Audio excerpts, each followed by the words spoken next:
Ayan guys, pasimula ng bagong umaga mga labs.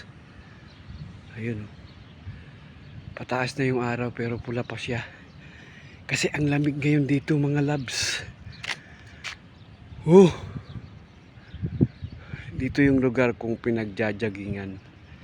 Ito yung aming area na pwede kang tumakbo ng long run. Ayan, bagong umaga, bagong pag-asa.